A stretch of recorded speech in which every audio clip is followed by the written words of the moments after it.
Media اور دیگر ہمارے ہمدرد دوستوں کی یہ اپنے ان ایل ولز میں اور غیر قانونی اور غیر آئینی کاموں میں کامیاب نہیں ہو سکے. پھر وہ جو 26ویں آئینی ترمیم کا ڈرافٹ جو خفیہ رکھا ہوا تھا، میڈم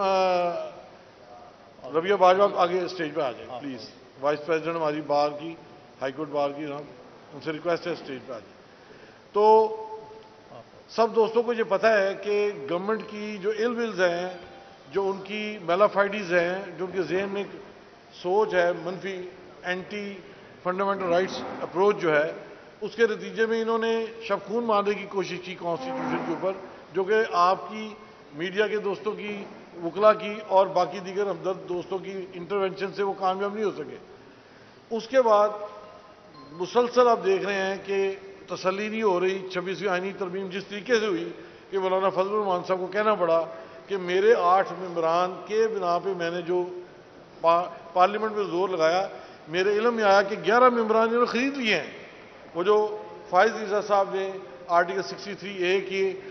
بحالی کر کے اور جو ملک کا نقصان کیا، اس کے نتیجے میں ہارس ٹریڈنگ کا معاملہ کھل گیا اور مولانا فضل الرحمان صاحب کے بقول 11 ممبران پارلیمنٹ انہوں نے خرید کے چھپا کے رکھے ہوئے تھے. تو یہ سارے معاملات قوم کے سامنے ہیں. اب صورتحال یہ ہے کہ 27ویں آئینی ترمیم کی بھی باتیں چل رہی ہیں، لیکن جن لوگوں نے اس وقت ایز اے لائز کام کیا تھا، آج انہوں نے بھی انکار کر دیا کہ ہم آپ کے لیے 27ویں ترمیمیں اویلیبل نہیں ہیں. اب گورنمنٹ نے تیسرا پہلو لیا ہے کہ ایسے قوانین کہ جن کو کانسٹیٹیوشن کے حصہ بنانا چاہتے تھے نہیں بنا سکے، اب سمپل میجورٹی کے ذریعے کوشش کر کے یہ آپ کے سامنے 3 قسم کے قوانین نے پاس کیے. ایک تو سپریم کورٹ کے ججز کی تعداد، وجہ یہ بیان کر رہے ہیں کہ بیک لاگ بہت زیادہ ہے. تو بیک لاگ تو پورے پاکستان میں زیادہ. آپ نے سول ججز پنجاب میں 700 کی گنجائش ہے، آپ اس کی بھرتیاں نہیں کر رہے. لاہور ہائی کورٹ میں 36 ججز کے ساتھ پورے پنجاب کو اب چلانے کی کوشش کر رہے ہیں، جبکہ 60 ججوں کی گنجائش آلریڈی موجود ہے. تو آپ کو چونکہ اپنی مرضی کے لوگ نہیں مل رہے، آپ ان معاملات میں اپائنٹمنٹ نہیں کر رہے. اب آپ چاہتے ہیں کہ قوم کو سپریم کورٹ کے ذریعے ہینڈل کیا جائے. وہاں چونکہ تعداد آپ کی کنٹرول میں آنے کی کوشش کی، لیکن unfortunately procedure and practice act کے تحت جو 3 ججز کی کمیٹی بننی تھی، آپ جسٹس یحییٰ عیسیٰ سے یحییٰ عیسیٰ میرے منہ سے نکل گیا، ویسے اللہ تعالیٰ کی طرف سے نکلا ہے کہ ان کو ان کی جگہ پہ لگایا ہے. تو یحییٰ افریدی صاحب، انہوں نے جو چوائس کیا ہے وہ بھی گورنمنٹ اس کو ان پلیزنٹلی دیکھ رہی ہے، جس کے بعد انہوں نے یہ فیصلہ کر لیا کہ اس جوڈیشری سے ہم نے کام لینا ہے کہ ان کی تعداد کے اوپر ڈبل تعداد کر دیں، تاکہ یہ کسی صورت بھی اپنے انڈیپینڈنس آف مائنڈ اور جوڈیشل مائنڈ اپلائی نہ کریں. جب ٹوٹیلٹی اور میجورٹی ووٹ کی بات آئے تو ہم جو 17 جج انٹر کریں گے، یہ سب وہ لوگ ہوں گے جو ان کی ہاں میں ہاں ملائیں گے. تو گورنمنٹ کو اپنے فیورٹ ججز چونکہ مل نہیں پا رہے سپریم کورٹ میں، انہوں نے یہ غیر آئینی اور غیر قانونی طریقہ اختیار کر کے ود میلافائڈ انٹینشن کیا ہے. آلدو کہ گورنمنٹ کا اختیار ہوتا ہے کہ آپ کر سکتے ہیں، لیکن کر رہے ہیں اچھی نیت کے ساتھ. اب مسلسل واقعہ کی ترتیب دیکھیں تو ان کی نیت اچھی ظاہر نہیں ہو رہی. تو میں یہ سمجھتا ہوں لاہور ہائی کورٹ بار کے پلیٹ فارم سے ہم نے آئینی ترمیم کو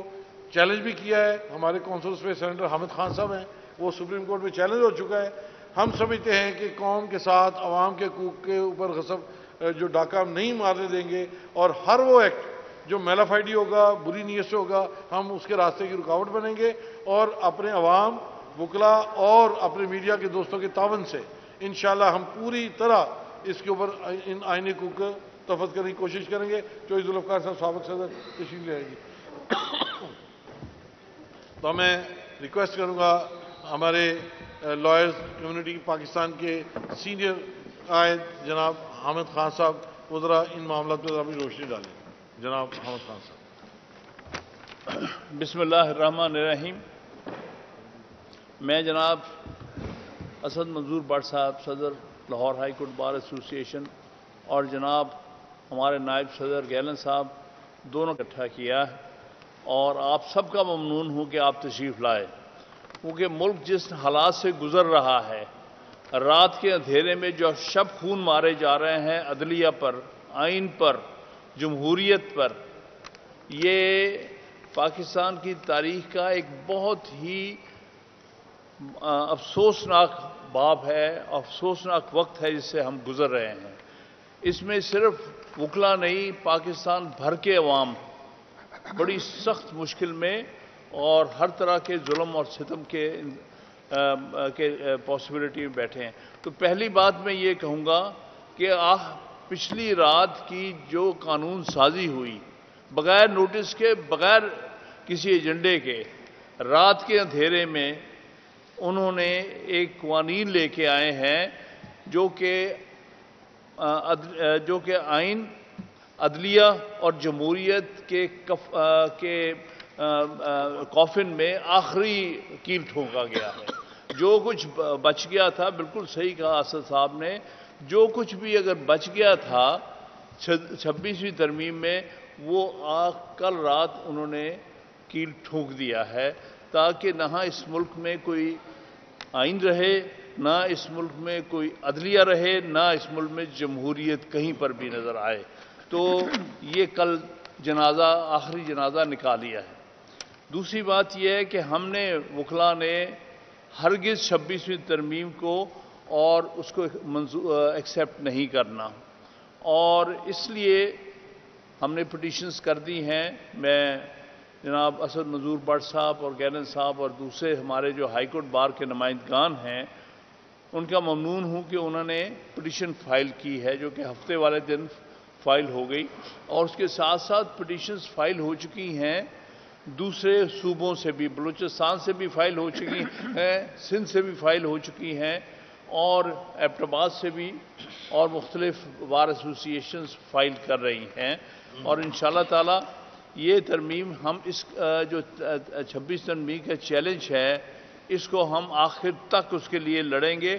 اور ہر طرح سے کوشش کریں گے کہ 26ویں ترمیم کا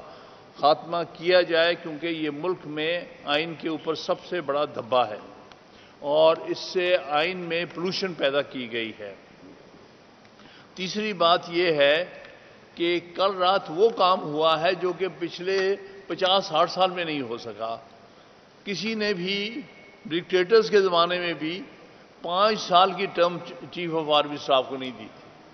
وہ بھی 3 سال کے بعد اپنے آپ کو ایکسٹینڈ کرتے رہتے تھے، چاہے وہ ضیاء الحق تھا یا مشرف تھا، لیکن 5 سال کی ٹرم بعد کوئی کانسیپٹ نہیں۔ دنیا بھر میں نے یہ دیکھا کہ چیف آف آرمی اسٹاف کا 5 سال کی ٹرم کہیں پر دنیا میں نہیں ہے۔ امریکہ میں غالباً 4 سال ہے، اور 4 سال میں کوئی ایکسٹینشن نہیں ہوتی۔ انڈیا میں 3 سال ہے، کوئی ایکسٹینشن نہیں ہوتی۔ یہاں 5 سال کی گئی، اور اس کے ساتھ 5 سال اور ایکسٹینڈ کرنے کا بھی اس میں انہوں نے گنجائش رکھی ہے، تاکہ اب 10 سال کے لیے جو بھی چیف آف آرمی اسٹاف بنے وہ ملک کا بادشاہ بن جائے۔ بادشاہ تو وہ پہلے ہی ہے، لیکن اب ان کو سرکاری طور پر بھی ہماری جو ان کے ساتھ ملی ہوئی سو کالڈ جعلی اسمبلی ہے، جس میں سارے وداؤٹ لیجٹیمیسی بیٹھے ہوئے ہیں، وہ اصل میں یہ چیف آف آرمی اسٹاف کو ایکسٹینشن نہیں دی گئی، یہ اپنی حکومت کو ایکسٹینشن دی ہے، کیونکہ وہ تو کھڑی اس کے کندھے کے اوپر ہے۔ اس لیے اس کو ایکسٹینڈ کرنا بہت ضروری تھا ان کے لیے، تاکہ ان کی حکومت بھی ایکسٹینڈ ہوتی رہے۔ تو ایکچولی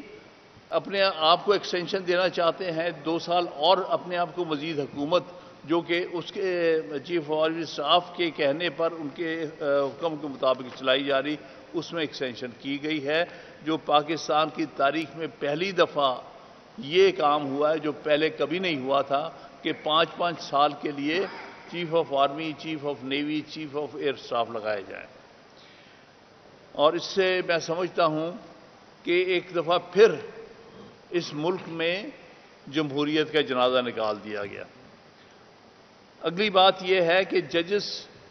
کی تعداد بڑھائی گئی۔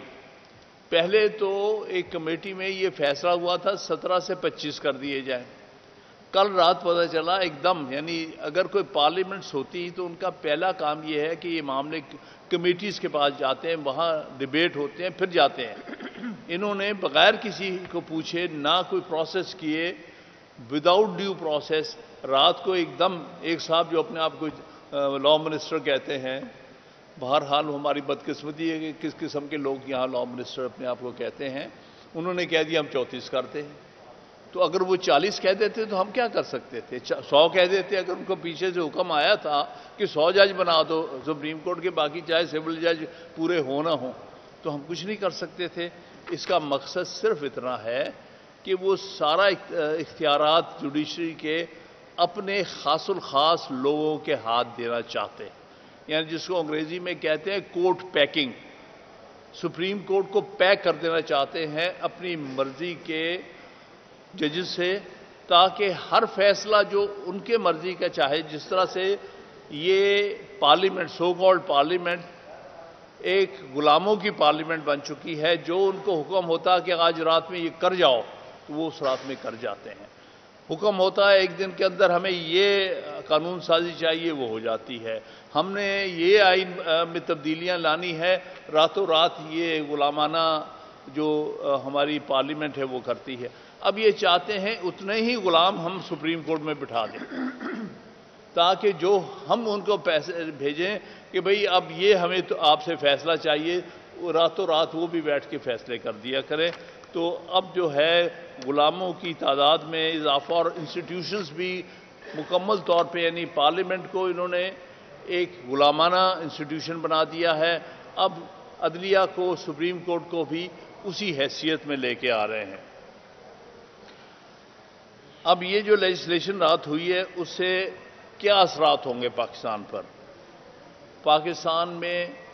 ڈکٹیٹرشپ قائم ہو گئی ہے۔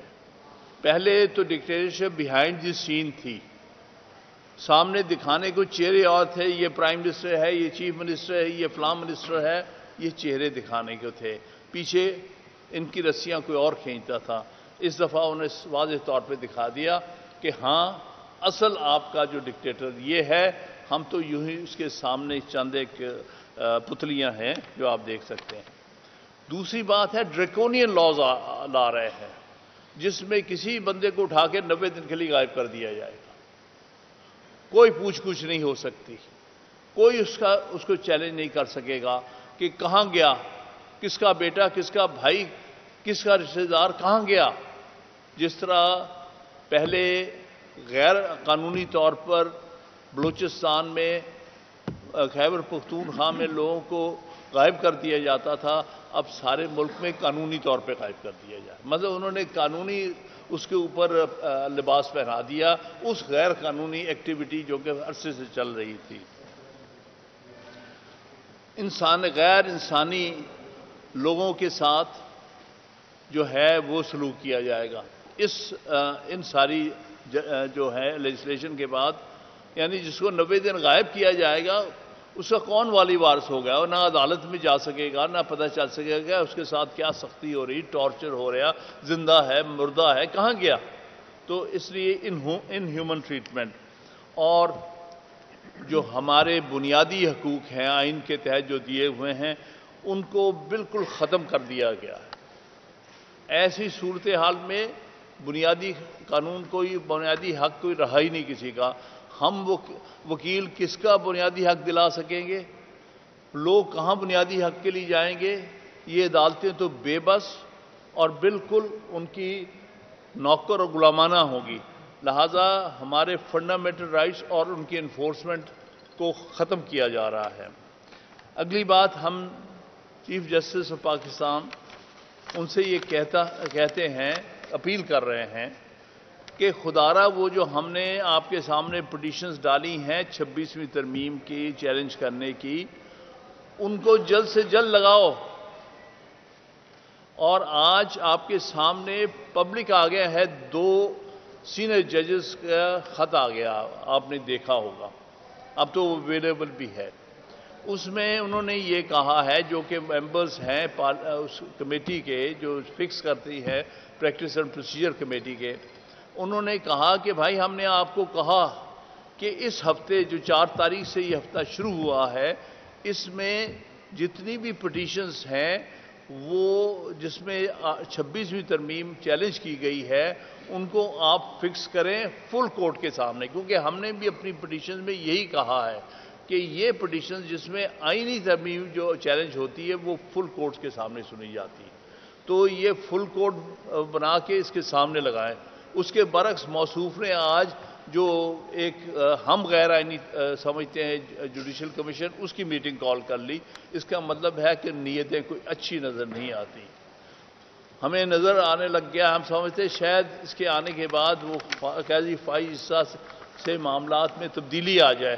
لیکن یہ جو کام ہوا ہے جس میں آج 2 ججز کا، سینئر ججز کا جو خط منظر عام پہ آیا ہے، اس سے ہمیں سخت قسم کی تشویش ہے کہ سپریم کورٹ کا چیف جسٹس جو ہے وہ معاملات کو کسی اور طرف لے کے جا رہا ہے. تو میں پھر بھی ہم اپیل کرتے ہیں کہ پھر فال لگائیں یہ ساری کیسز، فل کورٹ کے سامنے 26ویں ترمیم کے کیسز پھر فال لگائیں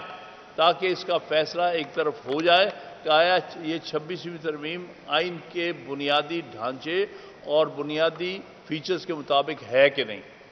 اس کے بغیر ملک میں کوئی نظام نہیں ہے. تو آخری بات میں یہ کہوں گا کہ ہم وکلا انشاءاللہ تعالی ملک بھر میں،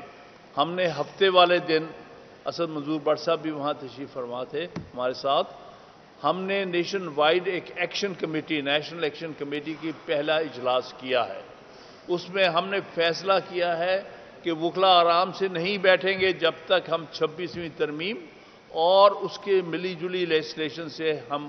قوم کو چھٹکارا نہ دلا دیں. اور یہ ہم اپنی جو ایک موومنٹ ہے اس کو اور تیزی سے آگے لے، کل رات کی جو ڈیولپمنٹ سے ہم اس کو اور مزید تیزی سے آگے لے کے جائیں گے انشاءاللہ تعالی، تاکہ ہم آئین کو،